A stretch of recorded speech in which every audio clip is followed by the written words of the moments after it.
All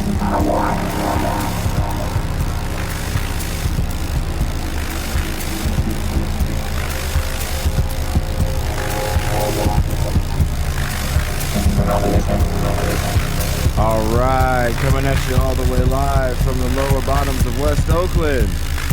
This is Revolution. And today, I'm pretty excited about my guest today. I came across this individual and his very large YouTube channel. We were talking about it before we started recording. I still don't know how I came across his YouTube channel. As you know, YouTube is going to spit back at you whatever you want to hear for the most part. And so I watch and consume quite a bit of leftist news. And all of a sudden, this thing came up about a cartoon from the 80s. And I am a huge fan of cartoons from the 80s. I collected the toys from the cartoons of the 80s. And this gentleman kind of breaks down the cartoon, why it was even made, the toys that went with it, how long they lasted, et cetera, et cetera. But he also has these deeper dives into things that I really enjoy. So I'd like to introduce the This is Revolution podcast audience to Dan Larson of Toy Galaxy. Dan Larson. Holy cow, man. That's a big intro. I appreciate that, man. I gotta take my robe off, shake my gloves, get going here, you know? Your show is now becoming one of my favorite shows to watch. And I don't know if it has anything to do with trying to get my mind away from the stuff that I usually do. Like doing a show like this, I do have to read a lot of depressing shit. You know? Yeah. And I'm a victim of capitalist realism too. You know, Mark Fisher's amazing book is very real. And one of my small escapes is I did fall down the Mandalorian rabbit hole. Nice. And I don't know if I sent you the show, but I did a show because I know you're a Star Wars fan as well, with a gentleman named Dr. Michael Harris that wrote a book about Star Wars. You didn't send me the link, but I did go and listen to that episode. Fuck yeah. And I'm mad I didn't send you the link. Yeah. If you send me your P.O. box, I will send you that book. Awesome. Because I think that book was just amazing. And it made me go back and watch the prequels. Yeah. Hey, you know, so we're from the same generation, right? So yes. the prequels hit a certain way for us, you know. Yes. Excited to see anything Star Wars related after that much time. And then, I saw episode 1 8 times in the theater, and every time I watched it, I was like, maybe it'll be good this time. So I can't help it. Like that's who I am. That's how I grew up with Star Wars. The prequels hit different, and that episode of your show talks about that a lot. Why did the prequels feel so different to our generation? Why did the kids who embraced it embrace it? What did it mean politically? What did it mean? You know, was there political stuff in there? But I got to tell you that there are some episode 1 and 2 lines that have just been stuck in my head for the last 4 years. And I'm like, damn, if George didn't get some of this stuff right. He nailed it. Because if you'd asked me 4 years ago, and I'm sure I'm on record in multiple places saying that the prequels were cartoonish and over the top and unrealistic, and then I'm like, everything that's happening is cartoonish and over the top and unrealistic, and yet here we are. This is how democracy dies, to the sound of thunder, to the sound of applause, and I'm like, oh my god, he was right. we had a funny so on that show. For people that don't know, I try to talk to people beforehand, and sometimes we have conversations afterwards if no one's got a busy schedule. The person that we're talking about, Dr. Michael Harris, is stuck in Portugal. He's from the UK. He's just kind of like hiding out in Portugal while the coronavirus is destroying his homeland. And so he had some free time, and we had like another hour-long conversation that we really should have recorded afterwards. And in that conversation, I had the galaxy brain theory that Joe Biden is actually Palpatine and that Trump is Grievous.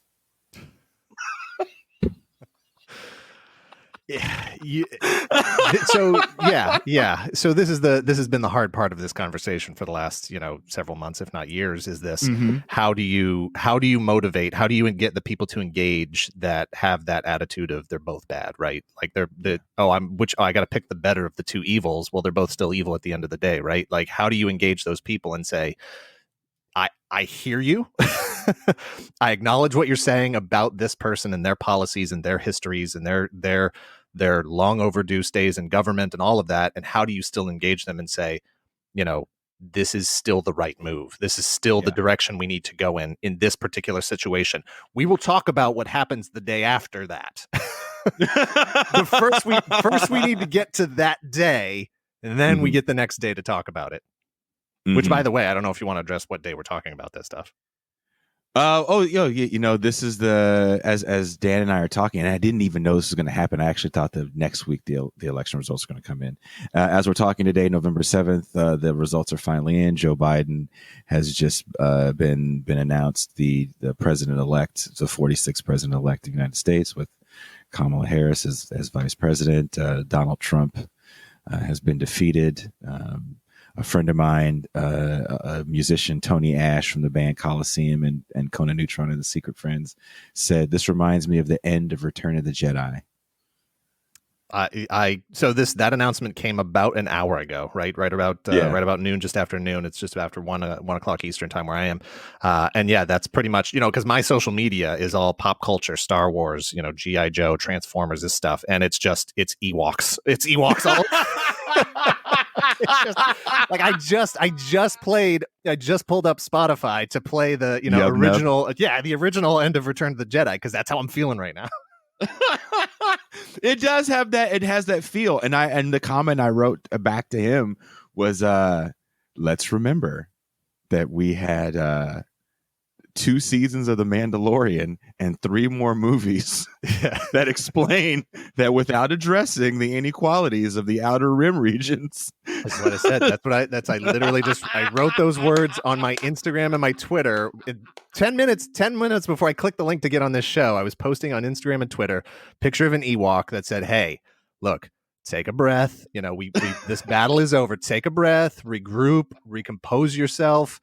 Let's celebrate this victory, but this isn't the end, right? Like, don't expect like tomorrow I'm not just going to be 365 days of, action figures and stuff that have nothing to do with politics. I'm in this. We're all in this, and we got to be, because they're not going to stop, right? Like, fascism doesn't stop.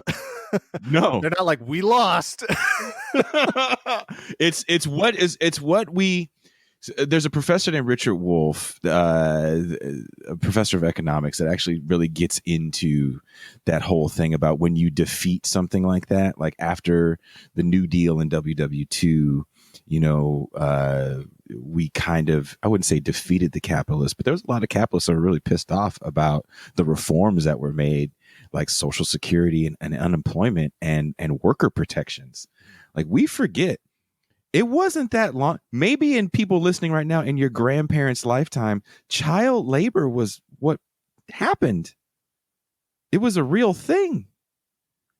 So to have these worker protections, and then we're seeing them getting rolled back, here in California with things like Proposition 22, like, to your point, Dan, no, the fight is not over at all. Like, we really have to kind of hold Biden's feet to the fire. We know one of the things on his platform that no one talked about was he says he wants to get rid of right to work states, which would actually allow more union jobs, which is a good thing. You can have more worker protections. Yeah. Like, oh, wow, you're running on that, and no one's like, that's cool. Yeah. Anything that requires more than 1-2 sentence explanation is boring. So I was like, you wait, time out. You're running a more worker. Okay, well, fuck. Why are we not going? Fuck yeah. But so I think what you're doing is actually to when it comes to kind of addressing the problems. I think you and it doesn't sound like, well, he does a show about toys and cartoons, but you address, in my opinion, how these things, how can I put it? Toys is just the lens, right? Like, Yes, what we're really yes. talking about is American history. Yes, and you're doing a great job of it. That's what we're doing. And you can't, you mentioned before when we were talking before the show, you fell down the rabbit hole. Robotech brought you in, and then you were just like, oh my God, I'm watching all these videos now. Because that's what happens to me. Greg and I both do research for whatever topic that we're discussing on the show. But ultimately, it comes down to me writing the episodes. And sometimes, there's more research that has to be done. Or if I'm trying to figure out what's my narrative for this episode, what is my angle on this? I can't just come out. It's too boring. It's not entertaining to just say like, hey, this toy came out and it was green and it came with a little plastic gun and that was fun, right? That's not what that's not what we are. That's not what we're trying to do. I need context.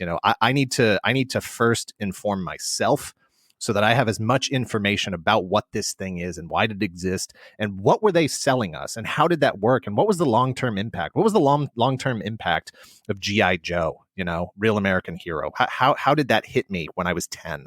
How do I feel about that now? Where did that come from? Just within toys. Yeah, G.I. Joe's been around since the 60s. Why? Why did that happen? Why did it get smaller? Was there a plastic issue? Was there an oil embargo? Was there, why did these things happen? It's really easy to just be like, oh, and then they stopped selling them in 1983. Okay, but why? Why? Well, nobody was buying them. Why weren't they buying them? There has to be more there, right? And so you become this like history detective where you're just following all these leads and looking at the stuff, and then I have to pull back and stop myself at a certain point and say, all right, now explain this. Do you think now about G.I. Joe? So when we think about G.I. Joe and we think about the 80s, I think a lot of us divorce ourselves from Cold War propaganda. And as we are now in our 40s, and I am you can like Rocky IV as much as me, but you can't like it more than me. But I understand that it's U.S. Cold War propaganda. Yes. Russia is a cold, stark place. No one has a personality. They're all kind of robots.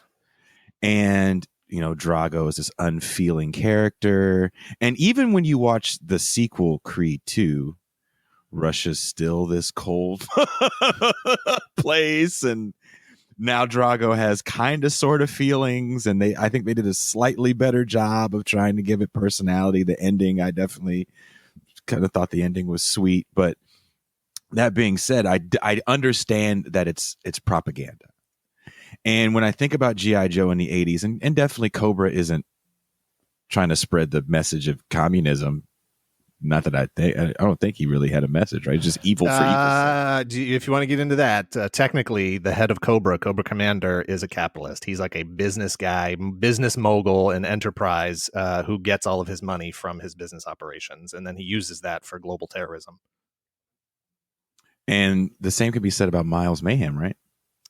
Yeah. A little more personal vendetta there with Matt Tracker, but yeah, that's essentially what it is. So there is also some counter programming there that is it. Unfortunately, a lot of the stories don't get into that. There weren't a lot of stories that really demonized Cobra Commander's business operations. It was more about whatever mutant Cobra monster he had created, right? Or whatever robot or whatever thing he was, whatever new weapon he was rolling out. But it didn't really talk much to the evils of, the where he was getting that funding from and how that was happening. And it feels like kind of after the wall falls, G.I. Joe, and maybe it could just be our ages at that time, because now we're getting older. And I know you talk about this a lot in your show. Nintendo came on the scene, video games came on the scene, which really changed a lot for the way kids interact with just play. But I feel like post-Cold War, G.I. Joe loses something. And a lot of those figures kind of lose something post-Cold War. Yeah. G.I. Joe, near the end of its life, turns to eco-terrorism and ninjas.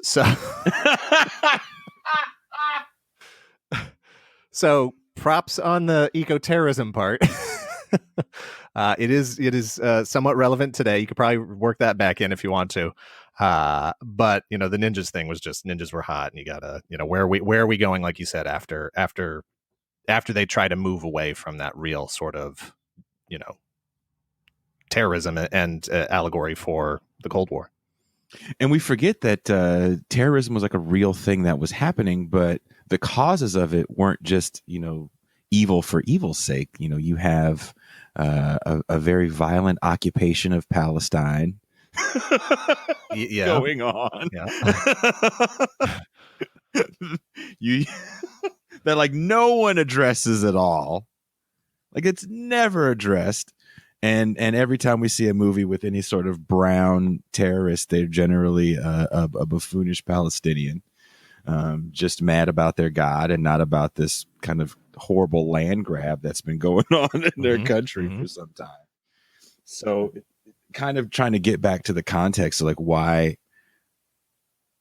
why these horrible things are happening, and then us watching it through the lens of a cartoon and seeing the real American hero fight terrorism. And then I look at where we are now and trying to untangle this ridiculous knot of kind of American exceptionalism bullshit in people's heads. I don't know what the climate is like where you're at on the East Coast, but even out here on the West, it's really hard to untangle that knot and show people like, no. This was really going on at that time. Yeah. Which is why I like your show, because your show, in my opinion, helps slowly untangle some of those knots so you understand it's just not that simple. You know what one of the depressing things about that is how many of those stories, how many of those brands, their deaths, their expirations come down to the same things. Like I keep coming back to the same like reasons that they died, whether it is issues about global economies related to the price of oil, that's a big one, or it's just a war ended, a presidency changed. The country's climate was either very pro-war because we needed to be, very nationalistic at that point, or it was very anti-war because we had been at war too long and now we were tired of it. So eco-terrorists. It's like, what are we going to try to sell today? Like even the original ninja movies, if you remember, those were like Cold War movies. Oh, for sure. It's, back to just one last point about G.I. Joe real quick. I don't know if we're moving on from that, but the concept, the interweaving of a real American hero with the idea of G.I. Joe is still very hard for Hasbro to move away from, because the audience won't let it. They won't let that idea that it is purely American, whatever that means. And I think it's very, very, very closely, tightly tied to that American exceptionalism concept, that's one of those last sort of bastions of hero that we can say, no, this is a pure thing. This is purely American, and we can't replace it. It can't be a global force. It has to be an American force. At least that's what I see from a certain percentage of the audience. So there could be no allyship with like the CCP in China, like. They haven't tried it yet. Somebody would bomb the Hasbro office because it's a frustrating pop culture. It's such a frustrating thing because when we're kids, right? When you watch G.I. Joe, when you watch Star Wars, when you saw Star Wars as a 10-year-old, you weren't thinking of the political implications of that, and you talked about it on that episode. You just see it as lasers and laser swords and spaceships and dragon monsters and that kind of stuff. It's not until later that you look back, when you are older and more experienced and more educated and you have seen the world to some degree, that you can say, oh, yep, there's politics in there. I see it now. I didn't see it then, but I see it now.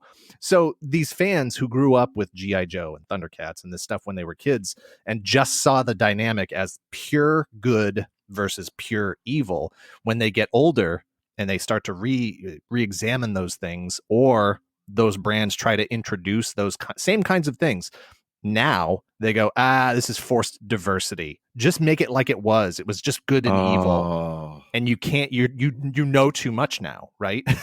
Yeah. And so you go back and say, no, if you looked at this as a 40-year-old when it came out in 1983, you'd feel the same way about it. You'd see that they were doing this on purpose. And that, okay, so that to me becomes a problem, because there is something to be said about, we're going to change a character's race, and now we're good people for doing that. And some of it, I just don't care, right? I'm sure none of us really care. The Black Stormtrooper, I can't think of the young man's real name, John Boyega.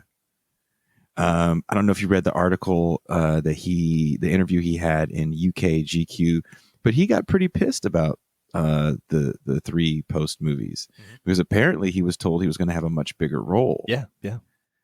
And I remember that trailer where he takes off the helmet and you see a black person. And for me, it was a black person, but it was also like, oh, it's not a clone. Yes. So the in-world narrative implications of it being not a clone, and then the real world implications of it being a black guy, right? Yeah. So and then I think he ends the movie with the lightsaber, and there was a fight, and maybe people got mad at a colored Jedi, but you Mace Windu. I don't know. Like, why? I hate the fact that kind of identity politic becomes an issue for people. Yep. So there's different versions of it, right? Let me I'll tell you my story and how it hit me. And the first time I really had to look inside and say, why am I feeling this way? Do you remember the first Daredevil movie with Ben Affleck as Daredevil? Yeah. Do you remember who played the Kingpin? No. Michael Clark Duncan. Oh, right. I totally forgot about that movie. Yeah. Okay. Yeah. So in the comics, Kingpin has always been this big, bald, White guy. muscular white guy, right? He's white. He's the white corporate mafia, like that's what he is. So in the movie, all of a sudden he's being played by a black actor. Does that change the character? Does it matter? Does that bring with it, is there anything that changes about the character that it's now a black actor instead of a white actor? And my initial reaction to it, being honest, was, why did they do that? This is just forced diversity. There's no reason. Why can't they just make him a white guy? What's the difference? And I don't really know what the answer to that question is. For me, when I actually stopped and pulled back and said, okay, well, what is this doing in world? What is this doing? Does this bring a different turn to the character? Should I see this character differently as far as like how he became a kingpin? What is the implications of this guy being black in the city of New York and being in the position that he's in versus him being white in the city of New York and the position that he's in? How does that change the dynamic of superhero versus supervillain? What does that do in world? And then outworld, in my real world, what does it mean to me? What do I care? What do I care who's playing him? He's a great actor. Can he pull off the role? Yes. Then shut up. Why does it matter? So, but it's a question, okay, right? Go ahead. David Hasselhoff, Nick Fury, or Samuel L. Jackson, Nick Fury? Oh, Samuel L. Jackson all day long. David Hasselhoff never did anything with the character, right? Like, that's a different one as far as like in terms of the comics, right? Like Nick Fury's always been a white guy in the comics. He's basically just like a James Bond type of, super secret agent, kind of character. David Hasselhoff played him in like one made-for-TV movie thing that never did anything. So it never got established in a wide scale as that's what the character is. So when Samuel L. Jackson takes on Nick Fury, he's basically got a blank slate. He can do anything he wants with it. Like Kingpin was more important in terms of, Daredevil and whatever. No, Nick Fury, even in the comics, wasn't really a big deal when at the time. And never really has been since that whole Cold War secret spy agent stuff was big back in the 60s and 70s. But Sam Jackson as Nick Fury, he got a blank slate essentially with that character to do whatever he wanted. And to his credit, he's a great actor. He's got a lot of charisma, and he just owned that role. Yes. So everybody was like, oh, okay, he's awesome. So he's Nick Fury. And like I said, for I'd say 99% of the people out there, they don't know who Nick Fury was anyway. Yeah, I feel like the movies have just exponentially increased that Marvel audience. So for a lot of people, there's the comic fans, which I feel like are kind of a minority, because there's more people that are watching the movie that never picked up a comic in their life. So you can make these characters whatever fucking color you want, and no one's really going to argue about it. The other thing that happened specifically with Nick Fury is there was long before the MCU was a thing. So Marvel in the mid 90s went through this stage where they wanted to basically try to reboot the entire universe, right? Like they were feeling burdened by their continuity. Marvel's whole thing was always continuity. If something happened in X-Men in New York, then Spider-Man needed to have some impact from that in his books, right? Like that was their thing. And right around mid-90s, early 2000s, Marvel was like, you know what? Some of these characters, their origin stories are out of date. Like, is it really relevant to kids anymore that Peter Parker is a photographer at a newspaper? Wouldn't it be more relevant to kids if he was a blogger? If he was if the Daily Bugle it was a new website as opposed to a newspaper, right? So they're trying to do all these things. And what they did with the Avengers, it was called the Ultimates. It was called the Ultimate Marvel Universe, and the team was the Ultimate. They were basically the Avengers. So we're talking about sort of a parallel universe. Mm-hmm. And in that, the particular artist, Brian Hitch, who was illustrating the Ultimates book, he and the writer cast essentially Sam Jackson as Nick Fury. This is long before the movie was ever a thing. So the comic book audience side of it already had plenty of time to be eased into him as Nick Fury. We're talking about a parallel dimension, so it's not the real Marvel universe, so it's okay, right? They're not messing with the actual Nick Fury. And the artist was good enough that every time you see him on the page, it's very clearly Sam Jackson. So by the time the movies come around, all the comics people are already cool with that, because they've already read those books, already enjoyed those stories, also already saw how awesome they were and how great he was as a character, and were fully prepared for it in the movies. So there was no backlash. What is your take on the success of Black Panther as a movie? And rest in peace, Chadwick Boseman. That one hurts, right? Oh, he's our age. That one hurts, man. It just it hurts because, the growth of that genre at all, right, comes at a time where we as Americans, as people around the world, whatever, need heroes, like pure good heroes, because we're just having so much trouble with what's really going on, right? And to see him as Black Panther, not only to get that character to the screen, for God's sakes, that we were able to, that the Marvel Comics Cinematic Universe was able to last long enough to get to Black Panther, to hear all the stuff that he was doing after he passed away, all of the things that he was struggling with in his own personal life that he wasn't allowing to be public while he did the things that he did, and maintained his acting career and his screen presence, and just the presence of being a hero on screen and knowing the significance of that off screen. That hurts, man. That hurts. Because he nailed that role.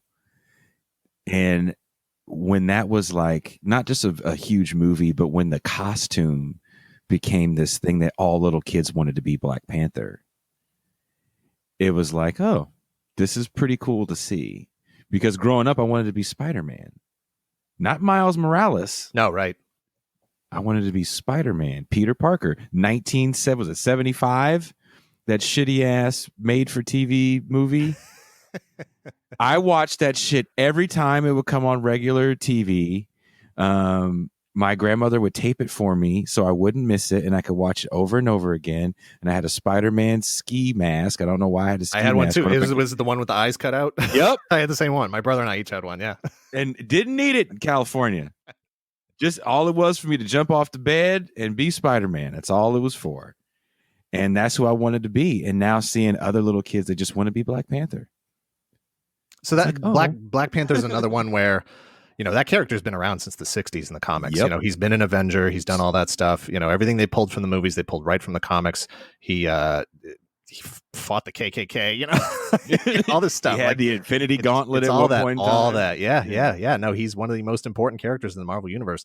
But as far as a portrayal by an actor, it's never been done before. He's the first one to put it on screen. So Chadwick Boseman had that opportunity, again, blank slate, to create that character, and we liked it.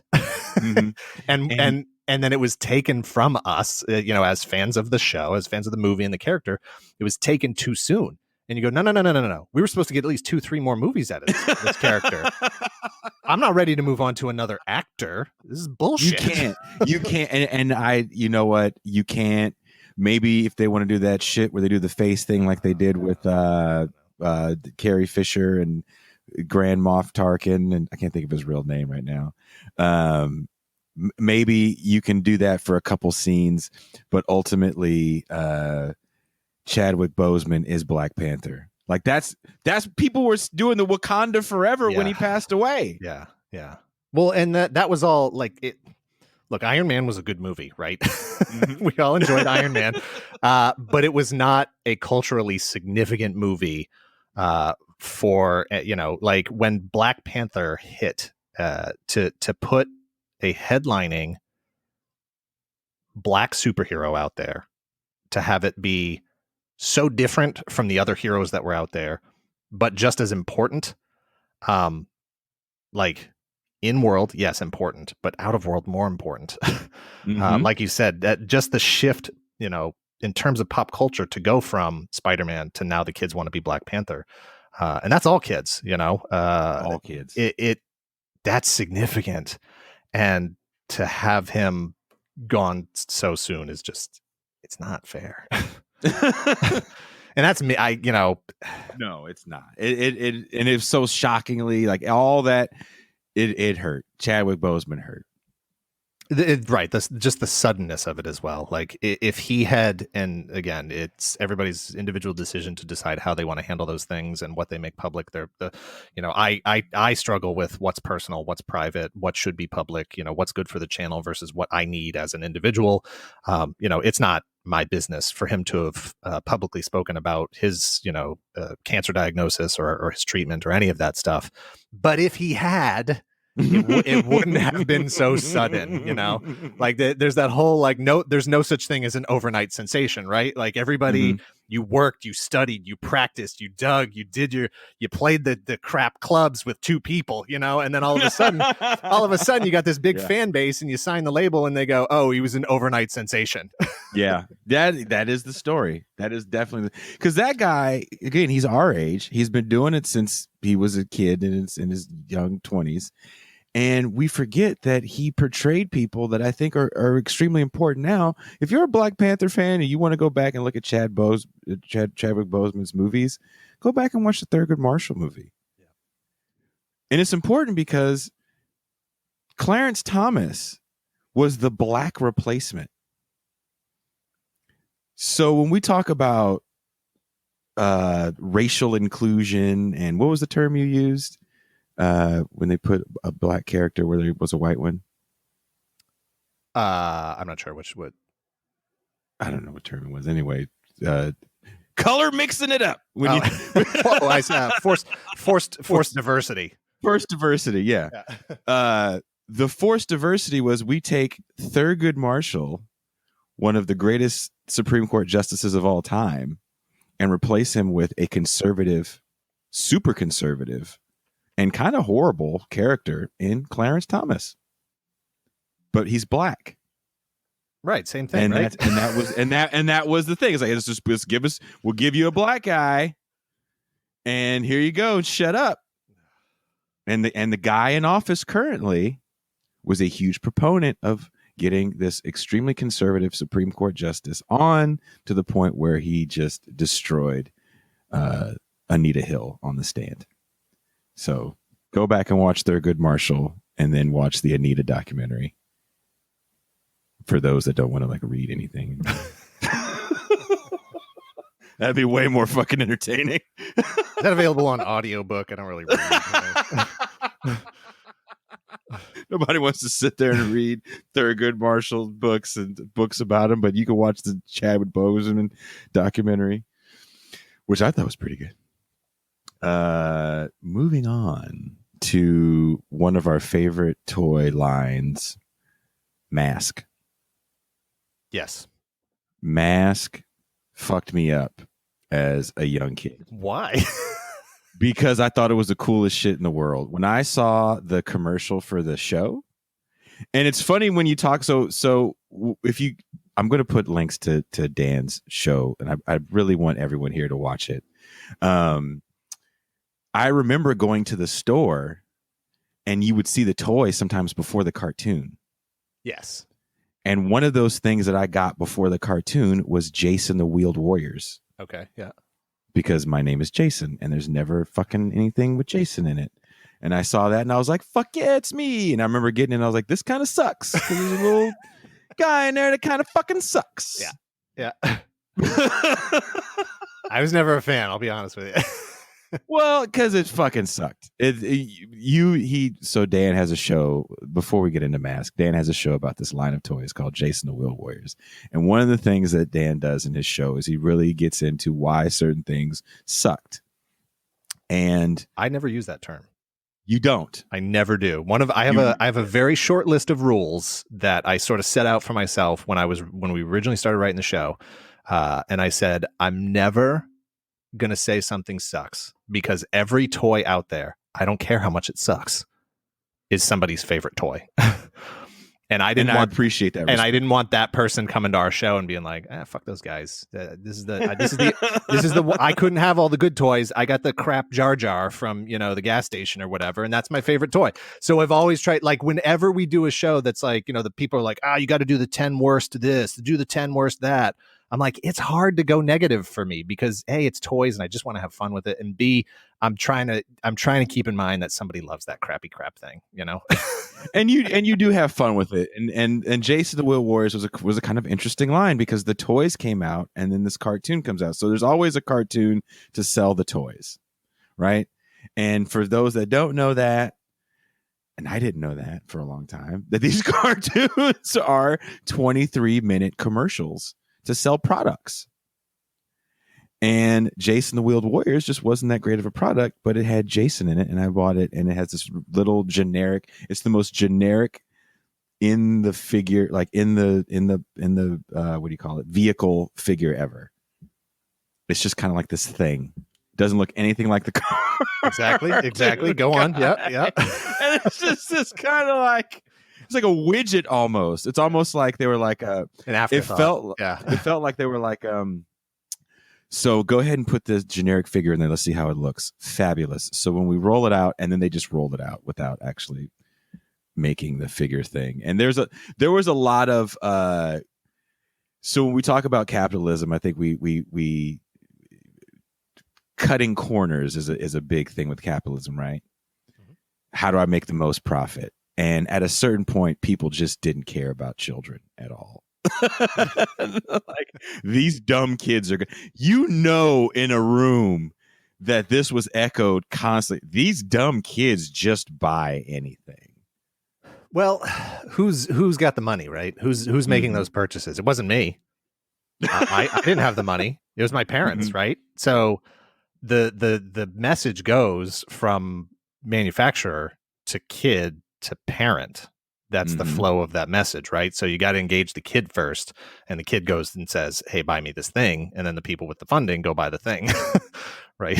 So that was fine for a long time until it wasn't, because people started to say, is this right? Should we be doing this?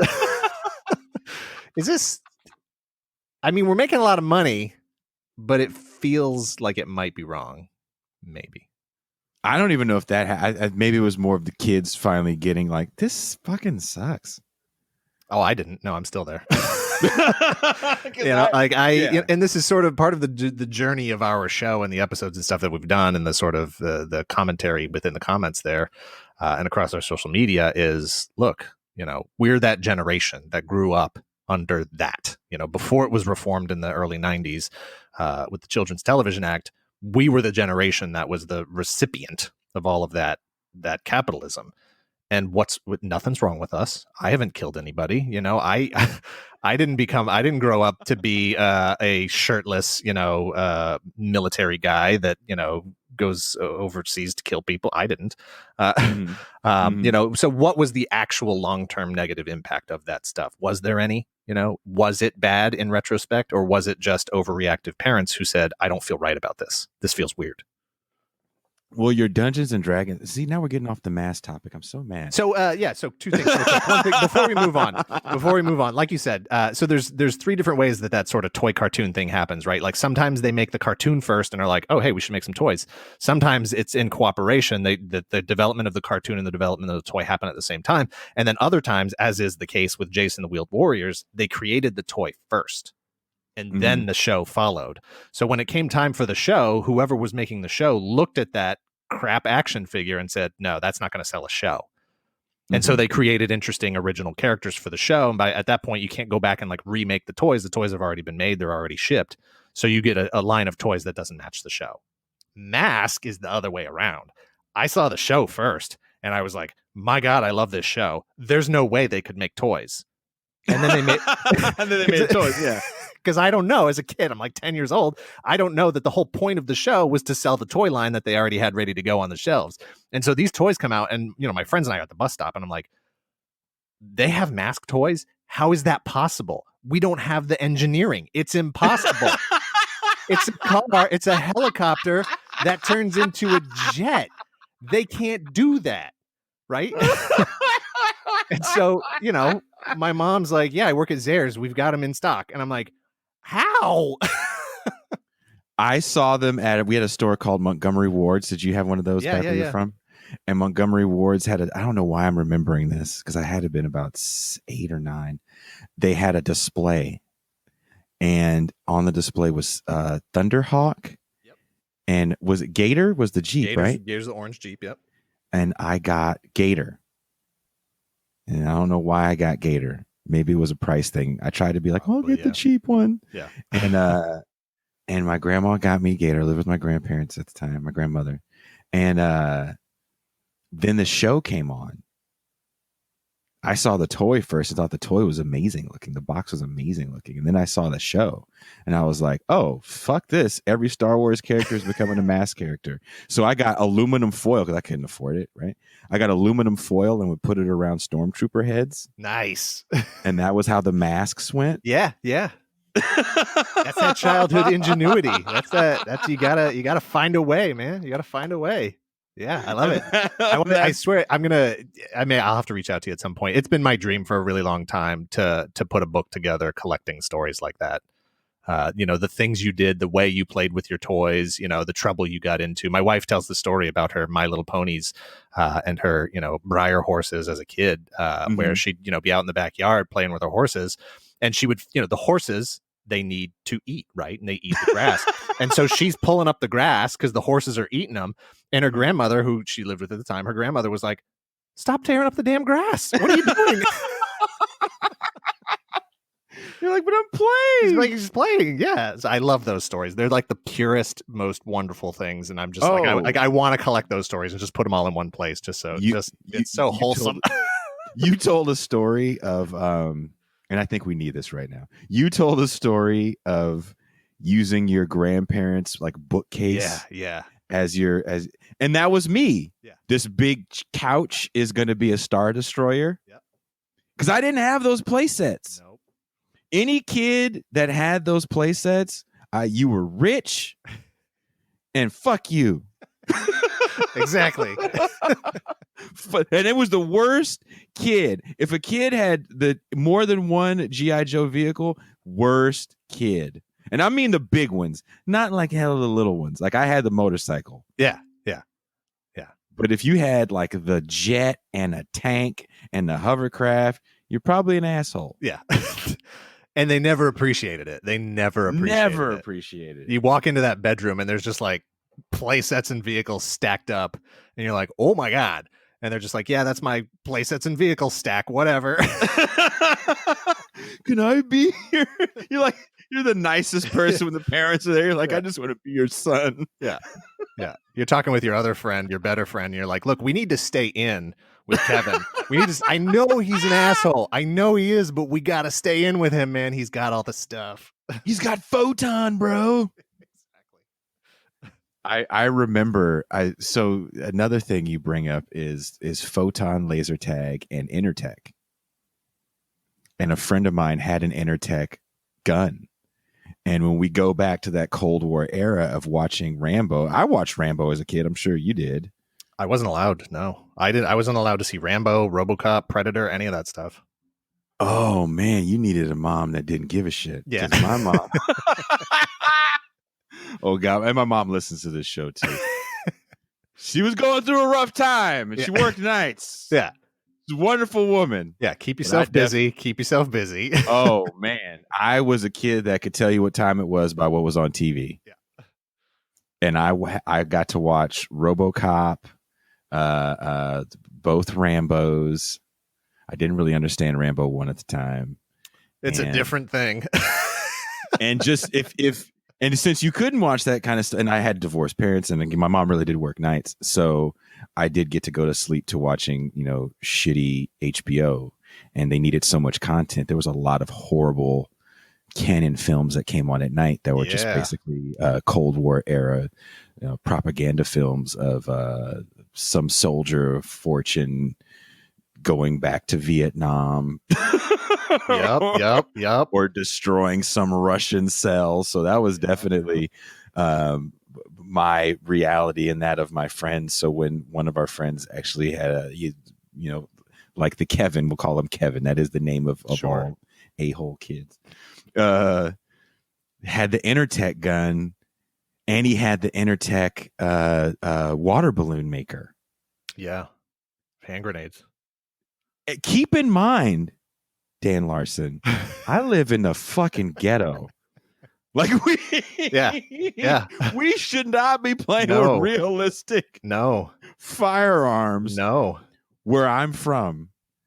And we fucking loved every minute of playing with realistic. Like we went on missions to look for water guns that looked more realistic at the little liquor stores that sold water guns. Mm-hmm. Mm-hmm. I'm assuming it was the same thing for you. I was a connoisseur. I was a suburban soldier of fortune. That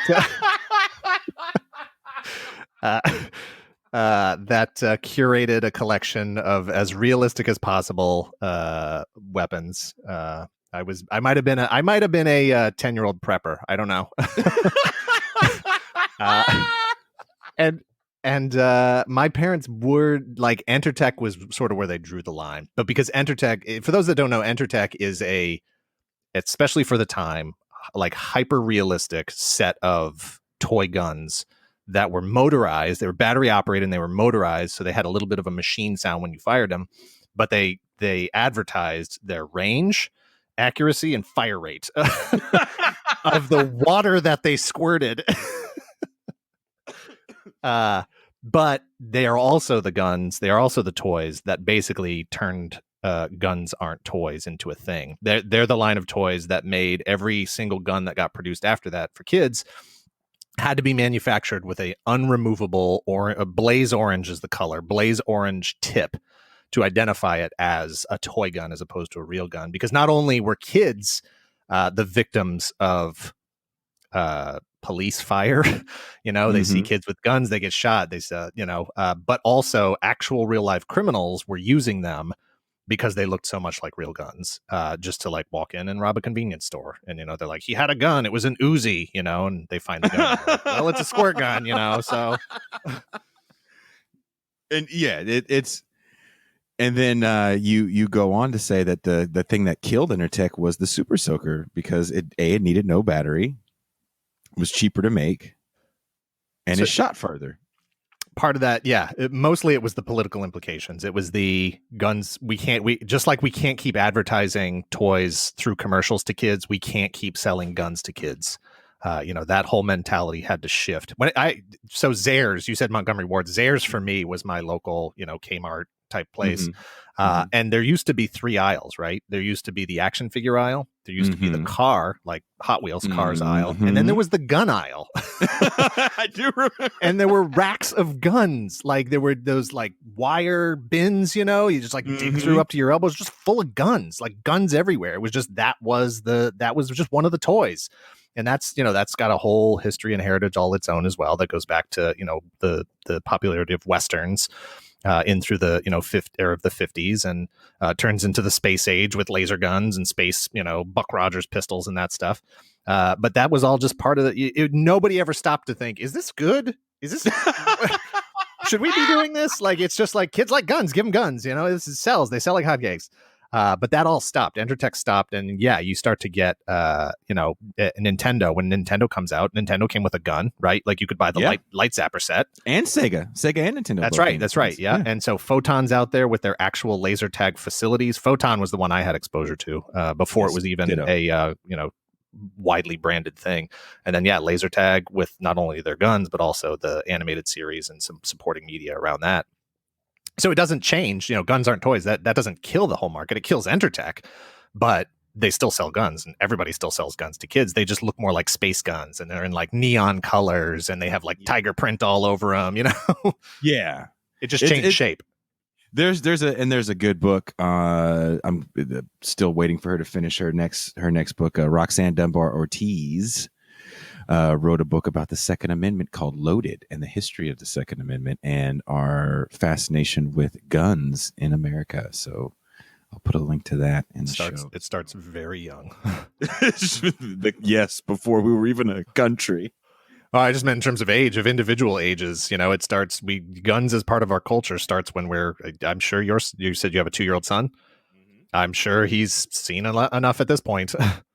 Yeah, it's a part of everything that we watch. When there's an action show, I don't see as much for little tykes anymore. Mm-hmm. I'm sure if I poked my head around more, I'd find some. I just found Nerf guns. Yep. And that's pretty cool. Yeah. He won't shoot him. I give him the thing and he won't shoot it. And I'm like, maybe you are the pacifist, wonderful young leftist I'm trying to raise. But yeah, guns are as American as freaking apple pie. Look, I have a collection of guns. I'm fascinated by the toy guns. It's everybody on YouTube and social media and whatever, they know me as the guy who's got 500 Boba Fett action figures, right? Like that's my thing. I have a collection of vintage 1979 Boba Fett action figures from Kenner. I have over 500 of them. It's called the Boba Set, and that's what people usually associate me with.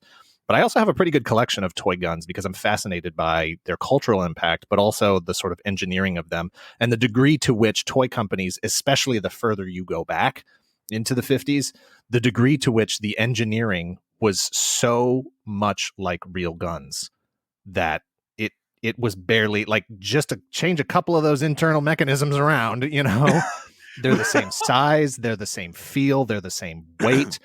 Some of these Old West like cap guns and stuff, they had 2-piece bullets that you would put in them, right? And so, you've heard of cap guns. There's those paper caps, and then there's those like real caps that have like 6 exposures and whatever. This was you literally load the 6 rounds into your chamber of your toy gun as your little Western cowboy hat and stuff. You put these 6 2-part bullets in there, and then when you pull the trigger, not only does it make the cap gun sound, but smoke comes out the barrel. Like they're trying to replicate that whole experience. So as an adult, I'm fascinated by that. Do I think that's the right thing to be selling to kids? I'm not sure now. But it was a different. If you think about that time, and if you think about the messaging from the NRA at that time, which is why I think this is really interesting. You're bringing this up. The NRA was about marksmanship and sport. Correct. This is before the NRA is taken over by crazy literal murderers. The guy that Wayne LaPierre took over for literally killed a man when he was a border agent. And then the messaging from the NRA becomes Second Amendment, and it just gets real different.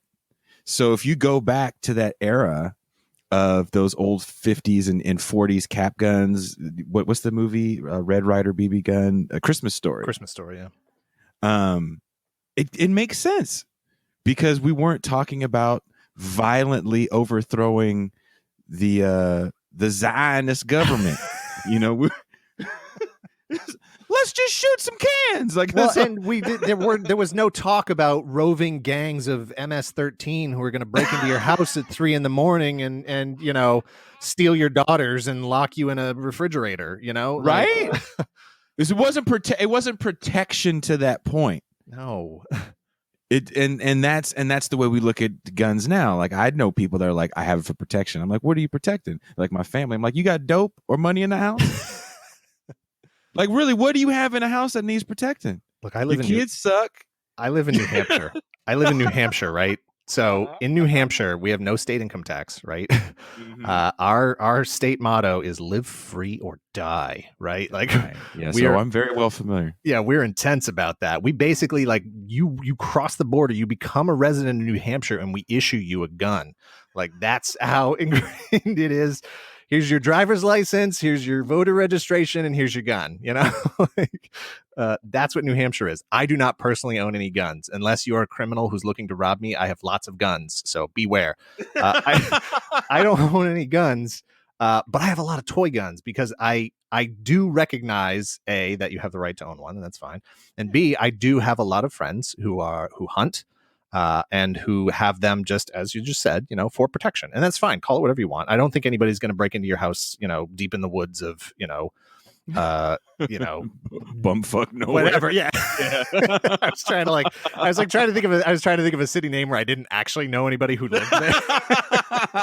You talking about me, Larson? Yeah, exactly. Well, I can't see, all of them are Southern accents, and it's the Peter Griffin accent where you're from. Yeah, exactly. We're up in New England here, so it's so I get it. I get, you know, and there have been times where I was like, you know, I think I might want to, you know, own a gun just because, you know, like I don't actually feel like I need it for protection, but I would like to be able to practice gun safety. I would like to be able to, you know, if I needed to actually handle a gun at some point, I'd like to have that proper training and whatever, and educate myself how you take them apart, how you put them, all that stuff. And I just never do. It's not something I care about budgetarily. It's not something I care about in terms of my family and my home or anything like that. But I'm totally fine with, if you want to own a gun, you have that right and you can. It's where do we actually draw the lines after that? You know, do you need an assault rifle? Do you need the kinds of weapons that they have in the military? Do you need a tank? You know? I love that. People are like, why do you have? Well, I need it for the government. If they come, what? They come with drones. You're done. Ask anyone in Yemen how the government comes. Yeah, it's not knocking on your door like in the movie. Yeah, you will not get a chance to have your "stay off my land" speech. Yeah. Ask homie from Ruby Ridge how they come. Yeah. You know, they don't come a knocking. Yeah. Which is funny. So I live in West Oakland, and it's a pretty, I stay in a place I'm not supposed to stay in, and it's a warehouse, and across the street from the warehouse is a enormous homeless encampment. And it has grown by leaps and bounds. You can actually see it in the movie Sorry to Bother You, Boots Riley made. I don't know if you've seen that movie. It's a great movie. He actually has they built a lot of sets out in the studio, the warehouse that I live in. And also there's a shot where the guy is driving down the street. It's literally the street that I'm on. And one night, a few months ago, I thought someone was breaking into my car, because there's probably a few hundred people in this encampment that's directly across the street from me. It's so large now, people are living in the middle of the street. And I went outside like I was going to do something. I don't own a firearm. So what am I going to do? I'm going to go out there to shake my fist and maybe get into a scuffle. But I thought someone was breaking in my car, and I was pissed off because I'm like, you know, I don't have money for a new window, man. And they didn't break in my car. They threw a Molotov at the RV across the street. Oh, Jesus. Yikes. That really happened. And that's real life. Yikes. And I still don't own a gun. Yeah. I still haven't found a reason. Like, And that's one of those things, you know, to bring it back to, you know, the politics of the day and whatnot. It's like, you know, where are those lines where we acknowledge what our laws are, right? And why they exist and how we got there, and respecting each other's individual decisions to have or not have. For whatever their particular reasons are, but also to be able to recognize as a community when we've gone a little too far and need to rein some of that stuff in. You know, the conversation's already been had a million times before that, you know, the kinds of weapons that exist now did not exist when those laws were created. You know, like, you can have as many muskets as you want. That's fine. Just keep them locked in your musket cabinet. I don't know. But we have to be sensible about those things. And to the previous point, I think that's what the NRA was trying to be, but it is not what it is now. No. Now they're, you know, a money making machine off of fear. Fear money laundering machine. A little bit of that too. When Oliver North says, you know, this organization is too crooked, I'm out. You might be a horrible organization. Like, that's insane. Like, I didn't even get mad about that. I just laughed when I read that Oliver North was like appalled at the corruption that he saw. They brought me on just to be a figurehead. What? Yeah. Yeah. Yes, Ollie North. You're just a figurehead. Yeah. So real quick, Star Wars, the last 3 movies. Did you like them? Force Awakens, yes. Initially, when I first saw Force Awakens, my reaction was I wanted more of the original cast, right? Like, it's been too long since we saw Luke, Han, and Leia, and I really wanted to see more of Luke, Han, and Leia. Instead, we get this new crew. Who are these new people? I don't care about these new people. But what happened was I actually ended up liking those new people a lot. And by the end of the movie, I cared more about their story and where we were going with them and what the future looked like than resolving the issues from the past, which I think we probably could have just let it go. You know, we could have just moved on with the new story. Last Jedi, I absolutely loved. I loved it for the risks that it took. I loved it for the ground that it tried to pursue. I loved it for inverting expectations and challenging what Star Wars could be on both a grand scale and a very small scale. I really, really liked where that was going and what they were doing with it. I also saw what was the name of the last movie? Rise of Skywalker. Rise of Skywalker. I also saw that one. That's where I'll leave that one at. Okay. I needed it to be wrapped up, and sure. By the time I watched Rise of Skywalker, I had already read the Welcome to the Rebellion book. Okay. Yep. Because I actually, Star Wars fans have destroyed the movie for me so much, I won't go to the theater to see them anymore. That's a whole different podcast, right? we could do an hour on that alone. I'm the wait in line guy, so we're both old enough to remember when the new scenes came out. Yeah, I waited in line, dude. We did the thing where, like, homie, you go wait first, and then we'll go to work that day if you're off, and then we'll come and we did that whole thing for the new scenes and then for the prequels. Oh yeah, I went to the Boston Museum of Science in 1995 or 6 or whatever it was, because the Omnimax Theater was having a special effects film, and as part of that, they were going to show the 3 minutes or 2 minutes or whatever it was, maybe it wasn't even that long, of the special edition of Star Wars that had that little extra scene in Mos Eisley where they put the Ronto in. And I was like, yeah, I'm going to pay $25 to go see that 30 seconds of new Star Wars footage. Yeah, I'm that guy. Yeah. We're the same dude. And watching those movies with people behind you snickering and constantly complaining, it's like, look, man, just shut up. Shut up. Can you watch it? Can you save it for after the movie? No, I got to hear you in my ear the whole time complaining about this and that. Look, I can watch it at home and complain to myself if I choose to complain to myself. And then my kids, I have a 22-year-old daughter, and I remember, and she has a wonderful boyfriend. And I remember asking him one day what his favorite Star Wars movie was. And he looked at me and said, The Phantom Menace, the first one. And I said, why? He goes, well, that was the first one I saw. And that's the one where the kid wins. Yep. And it fucked me up when he said that. I was like, oh, I never thought of that. Like, I'm such a selfish piece of crap that I'm like, it's too bright. Yeah. And I'm it's like, too clean. It's not Star Wars. It's not for me. Yeah. Oh, okay. Thanks for reminding me that the world doesn't revolve around me. It's good to get those reminders every once in a while.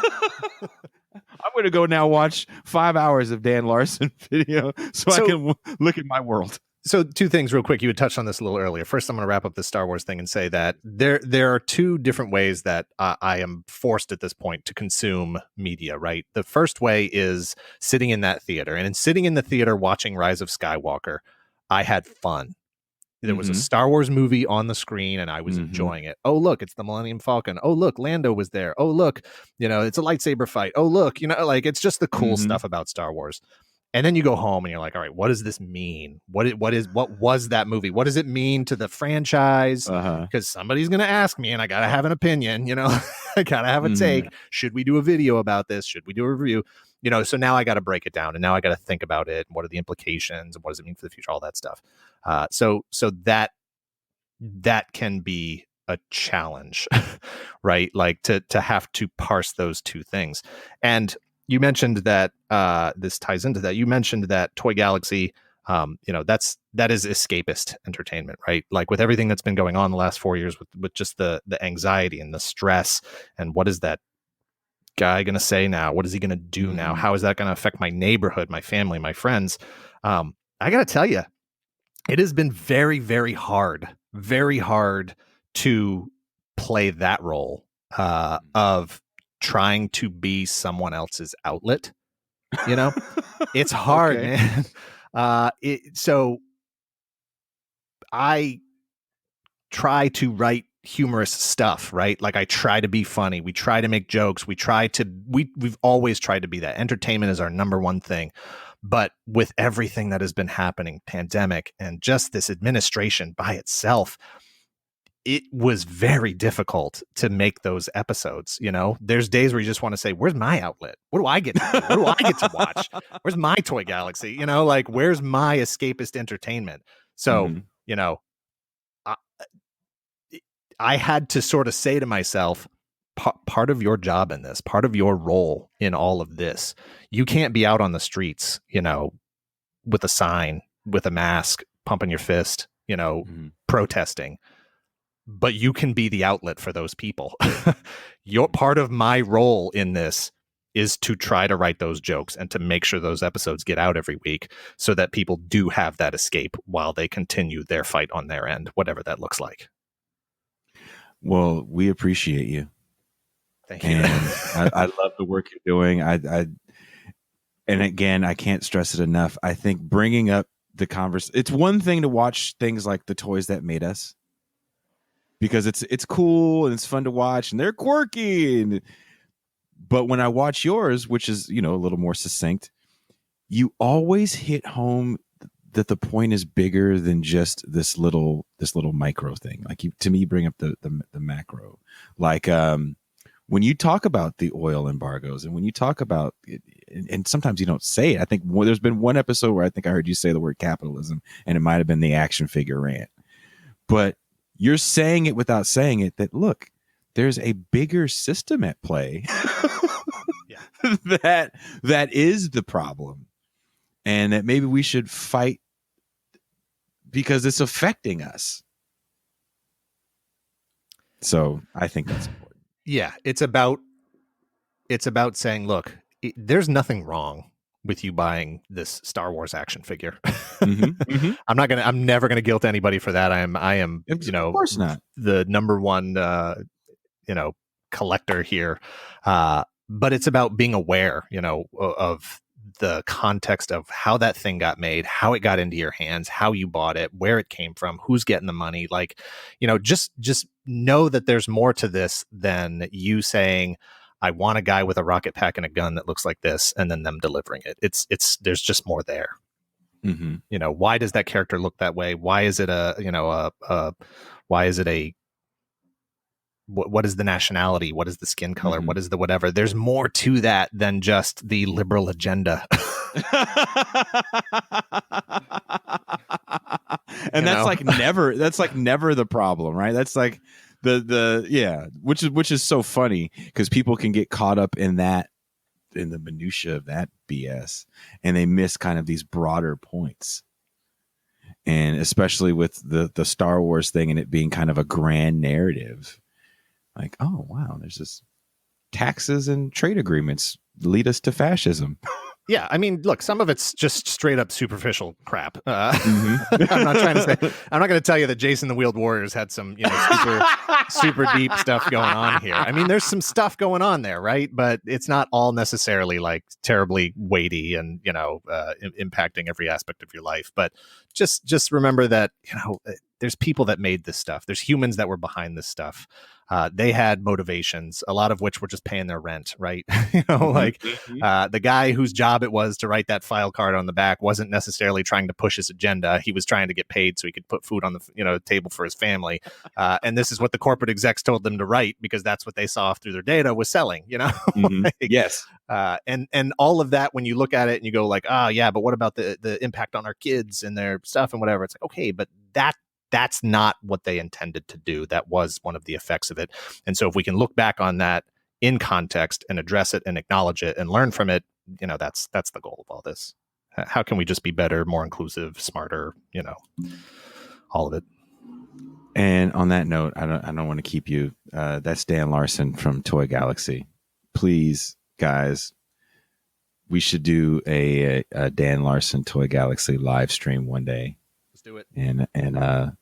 And I can show you my toy collection, which is down now to 2 things because I had to sell everything. Oh no, when the market crashed.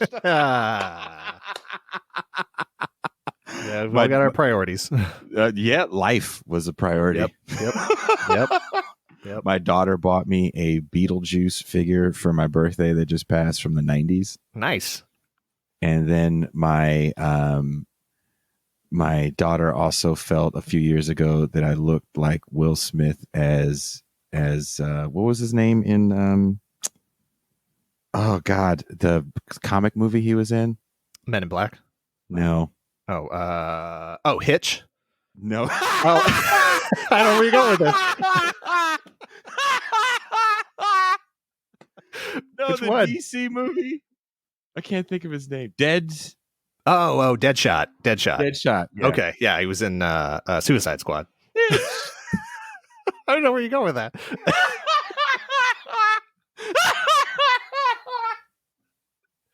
No, that's pretty funny. So there's a what do you call the Funko? Funko Pops. Yeah, almost said Hitch. Yeah, there's a Funko figure of that's all I got toy wise. I got you.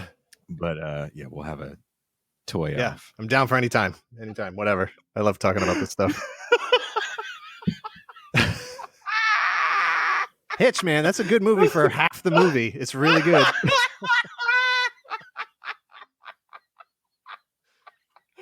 Oh shit. Okay, Dan, I'm gonna play some music. Please don't hang up.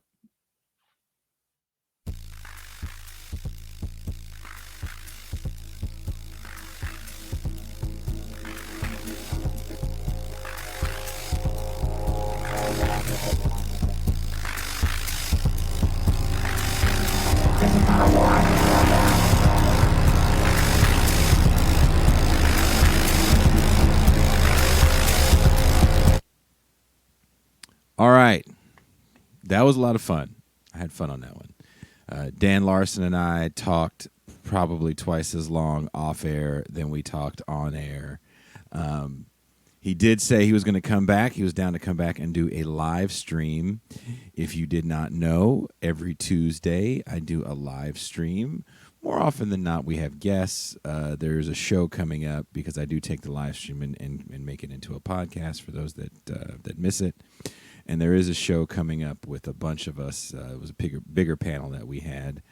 But I reached out to Dr. Michael Harris, who wrote Welcome to the Rebellion and has also been on this show a couple times, about doing a live stream with Dan.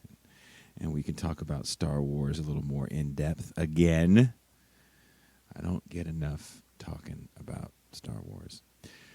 So if you want to see the live stream, you're going to have to subscribe or like us on Twitter at TRI Show Oakland or YouTube. This is Revolution. You can find us. It's easy. This is Revolution Podcast. Like us on Facebook. This is Revolution Podcast. Or the band Bitter Lake. And we live stream the show, and you can be a part of it. We try to answer every question that we get. It is a good time. It's a lot more looser than here because you're getting so much involvement from the crowd, if you will. It's one of my favorite things to do, and that's every Tuesday at 6 p.m. Pacific time. So, that being said, we are also listener funded. So if you feel so inclined and have the means to be, it's a tough time right now, become a patron. We're actually creating some patron-only programming. We did one of the first shows recently. It was a election night recap with myself and Conan Neutron, and Conan and I decided we were going to do more things together. He is a busy man with his Protonic Reversal podcast. Check it out if you haven't. It's amazing. It's definitely a music show. He has some phenomenal guests. Buzz from the Melvins, Ian Mackay, Neurosis, any heavy band that you dig. He had some Devo cats on there. He just gets great guests and he's a huge music fan, so it makes him a great host. So Conan and he's also a huge political guy. He used to make the voting guides for us when he lived here in the Bay Area. So that's going to be a fun show, and it's going to be a monthly as of now. Also, I can't stress it enough, the Revolutionary Histories animated series is getting closer and closer to done. I'll be working on some voiceover stuff as you hear this for the first episode, which is The Rise of China. So it's going to be huge. It's going to be great. It's going to be great. It's beautiful. It's a beautiful show. So thank you guys for your time.